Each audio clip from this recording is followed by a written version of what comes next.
বাংলাদেশের আধুনিক শিল্পকলার পথিকৃৎ চারুকলার প্রতিষ্ঠাতা শিল্পাচার্য জয়নুল আবেদিনের ১১০তম জন্মজয়ন্তী উপলক্ষে ঢাকা বিশ্ববিদ্যালয়ে চারুকলায় শুরু হয়েছে জয়নুল মেলা।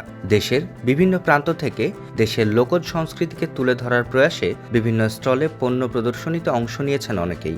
তাদেরই একজন আমিনুল ইসলাম। শৈশবের যে সময়টাই দুরন্তপনায় ব্যস্ত থাকার কথা ছিল, সেই সময়টাই সেলাইকে খেলা হিসেবে বেছে নিয়েছিলেন আমিনুল ইসলাম। ছোটবেলা থেকে খেলাধুলার চেয়ে সুই সুতোর কাজেই বেশি আনন্দ পেতেন আমিনুল ইসলাম। সেই আনন্দ আর ভালোবাসা থেকেই উদ্যোক্তা হয়ে ওঠা। দীর্ঘ ৩৪ বছর ধরে বাংলা সেলাই নিয়ে কাজ করে যাচ্ছেন উদ্যোক্তা আমিনুল। নকশি কাঁথাকে শুধু একটি কাঁথার মধ্যে সীমাবদ্ধ না রেখে নকশি কাঁথার বিভিন্ন ফিউশন নিয়ে কাজ করেছেন আমিনুল। বাংলাদেশের বিভিন্ন জেলার গ্রামে গ্রামে গিয়ে কর্মী তৈরি করেন এবং তাদেরকে দিয়ে কাজ করিয়ে আনেন। নকশি কাঁথা নিয়ে দীর্ঘদিন কাজ করায় এবছর তিনি ইউনেস্কো অ্যাওয়ার্ড অর্জন করেন। আমি ৩৪ বছর এই সূচি শিল্প নিয়ে কাজ করছি। আর এটা আসলে আমার ছোটবেলায় আমার মায়ের কাছে দেখি শেখা।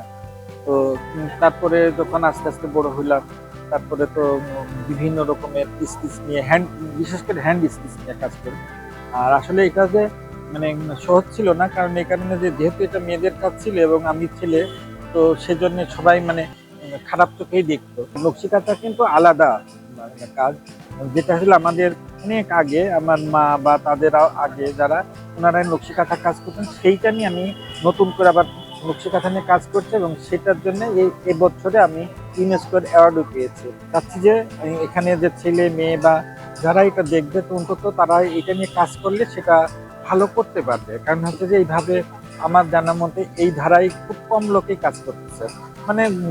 অনেকে আমরা কাজ করি, কিন্তু এত সূক্ষ্মভাবে বা এত পুরান দিনের মোটিভ বা স্টিচ নিয়ে কাজ করা খুবই কম। তো যাই হোক, আমি এখানে এসে আমিও খুশি যে এখানে অনেক লোকজন আসতেছে, দেখতেছে। আমি নকশি কাঁথার শাল, নকশি কাঁথা ব্লেজার, নকশি কাঁথার লং কোটি, তারপরে স্কার্ট, নকশি কাঁথা হলো কুশন কভার, এইগুলো আমি চাচ্ছি যে নকশি যে কাঁথা যে শুধু কাঁথার ভিতরে সীমাবদ্ধ না রেখে বিভিন্ন হিসেবে নোটবুকের কভারে নকশি কাঁথা, তো এই বিভিন্ন নিয়েই আমি কাজ করছি। এগুলো আসলে হাতের কাজ তো হিউজ পরিমাণে না, অল্প আকারে। তো যদি এরকম আমাদের সরকার বা যাদের এই বিষয় নিয়ে যারা কাজ করছেন, তারা হলো চেষ্টা করলে এটা দেশের বাইরেও এটা বড় আকারে করা সম্ভব।